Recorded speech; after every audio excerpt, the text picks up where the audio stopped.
Hi, I'm Jessica Rudnicki with Reynolds and Reynolds. Welcome back to Connected. Today, we're talking to Jared Hoskins, account manager at Naked Line Marketing, about ways dealers can increase profits and service. Let's get connected.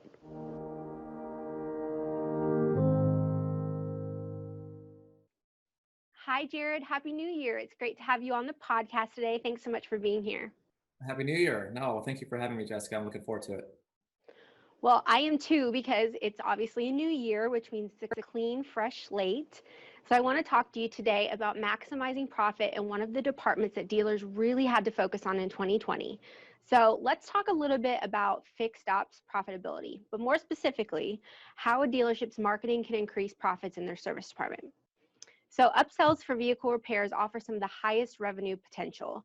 If you can't get customers back in for this work, you're missing out on a big profit opportunity, right?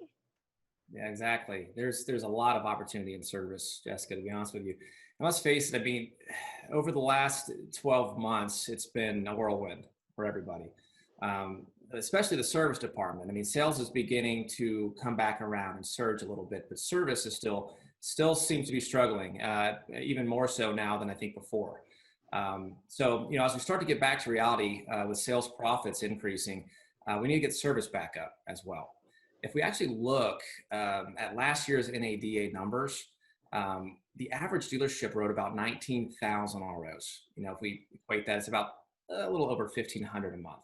Okay, so if we think about getting a right process in place with the advisors, the techs, and the service drive, doing the walkarounds, the right cadence, getting in front of the right people with the recommendations, there's a lot of opportunity to get recommendations and profit in the service drive if done correctly. Yes. Well, I definitely agree with you, but it sounds easier said than done. So how can dealers make sure that they're kicking up those sales and service? Yeah, it does sound easier said than done. There's really two trains of thought here. One, you either have to increase the demand of the customers coming into Service Drive, or two, you have to increase the profit for those customers that are coming in, right? And that's one of the biggest things that I've seen. I've been doing this literally, Jessica, I feel kind of old saying it, almost a decade now, 10 years. But this is a big area that the profit per customer throughput. I have customers, dealers of mine that tell me all the time, Jared, I can't handle any more customers coming in. I have a lot of oil changes and tire rotations to do. I can't handle anymore. And I got to tell them, I'm going to be frank, like, I get that, but are you satisfied with taking on all that work, or do you want to focus more on the brake repairs, the tire replacement entirely, the more low hanging fruit that are more expensive, right? But you also have to think from a customer's point of view.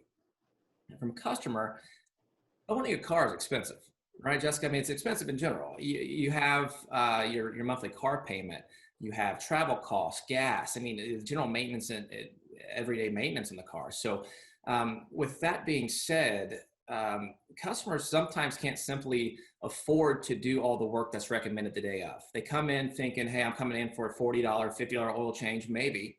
And then, hey, before you know it, your brakes are bad and you need new tires. Well, that's $500, $600 later.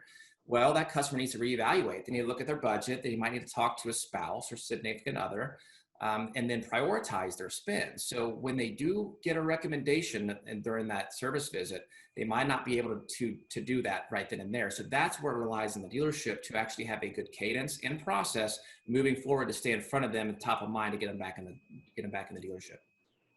Yeah, absolutely. I know, there have been times when I go and get an oil change and they let me know, hey, your brakes, your rotors, your calipers might need replaced. And it's like I look at the work order and it's $500, $600. And I'm like, well, I really need to go home and kind of rearrange my budget so that I can come back and get this work done. So Right. I'm glad that you mentioned that. Now, if a customer like myself or someone else decides to leave the dealership without getting the work done that day, um, how do you know that you'll ever see them again? Will you? that's that's another a big a question and area of focus that I've been helping a lot of my partners on is getting them back in. Um, Again, a big miss that I see in dealership advertising is on the service recommended not done is getting them back in the door. Okay, so your advisors, they do a great job of recommending services, doing the walkarounds, talking with the customer, getting the best experience that customer can have while they're there. but let's face it, they are not the best at getting the customer back in the door. They're just they have so much going on. They have to worry about the text, they have to worry about, actually doing the work. Can they actually talk to each customer after they left individually and then call them and email them and make sure they're following back up? I mean, it's highly, highly unlikely. And that's something that I've seen as a big miss, right? So, but the big point here to make is that there is if you have a reliable way, a cadence, a process in place, that every time that customer does leave, that we can touch them via an email or a direct mail. If they don't have an email, they don't check it.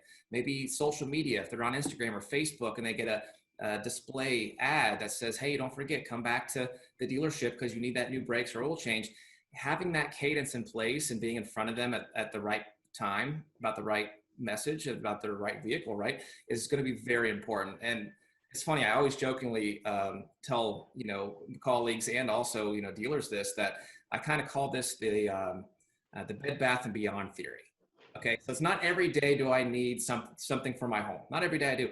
But when I do, I know to check my email because I have an email from Bed Bath & Beyond about a 20% off coupon that I can use on whatever I need for the home. And that's what you want to get across to your customers.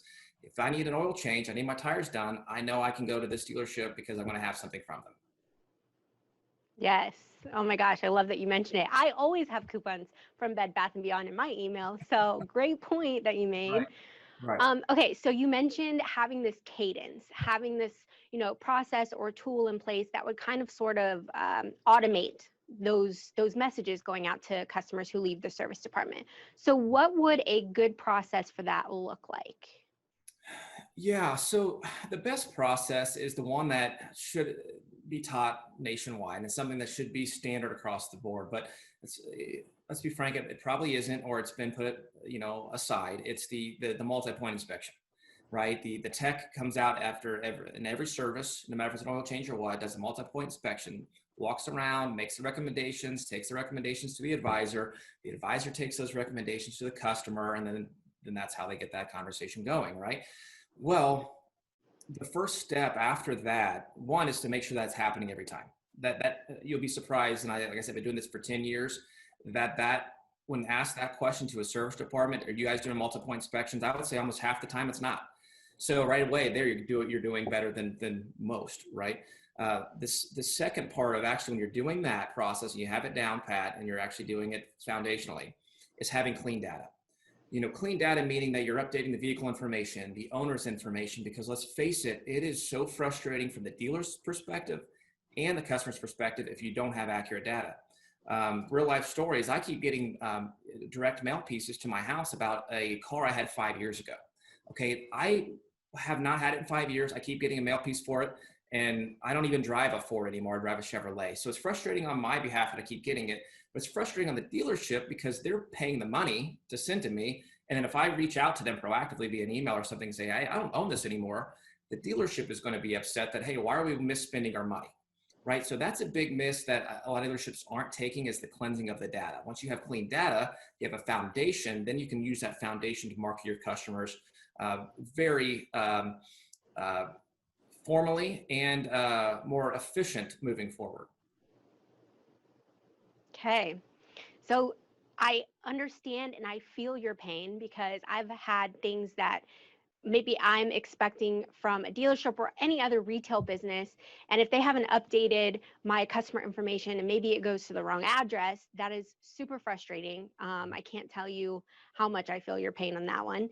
What other steps can dealers take to bring declined service work back into the dealership in addition to sending out like direct mail pieces or emails and things like that?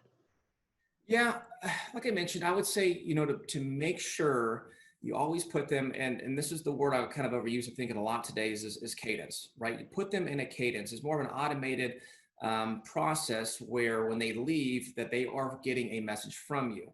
So you as a dealership need to know how many name files you have in your database, how many have an email associated with it, and how many of those emails are actually inaccurate.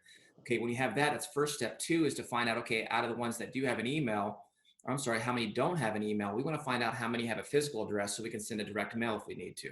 So, having that cadence that we're at least reaching out to them in one way, direct mail or email, is very important.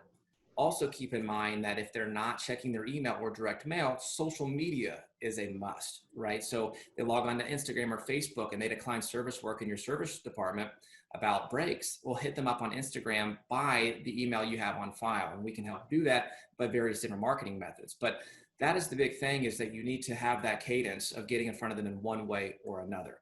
And I have to make the point here, though, Jessica, is that vehicle repairs, they're not like, rescheduling a vacation or postponing dinner.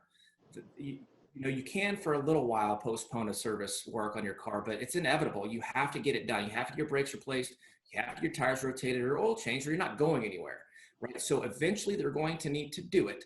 So making sure you're in front of them at all the time after they've declined the work is going to be crucial to your success, because someone else is if you're not. And then they're going to fill that parking space in their mind and get into their store as opposed to yours.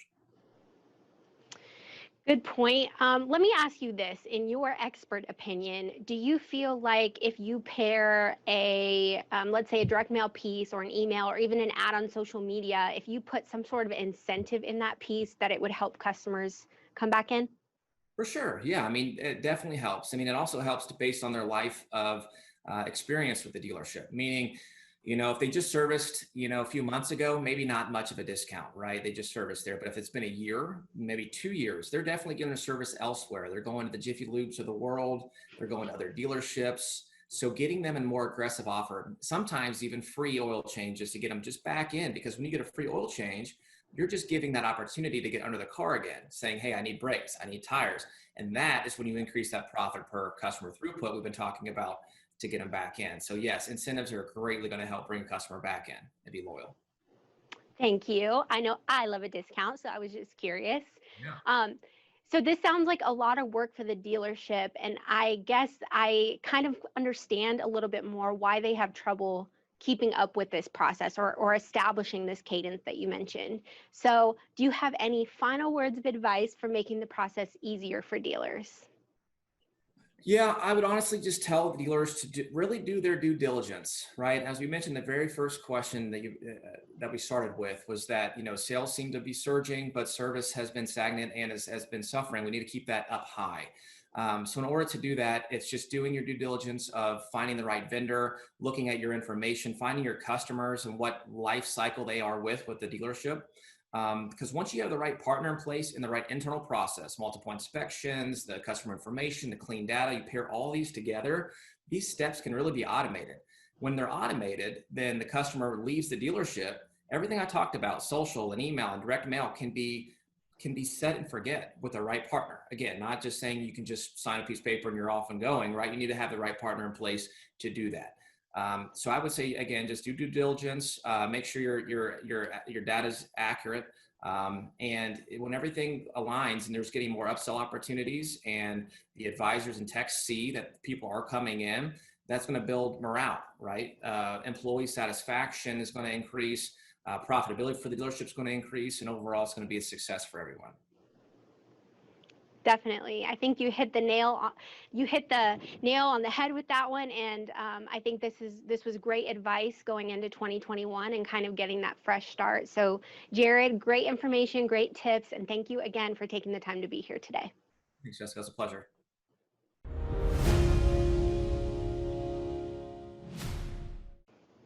Jared provided some great information on bringing back customers who declined service.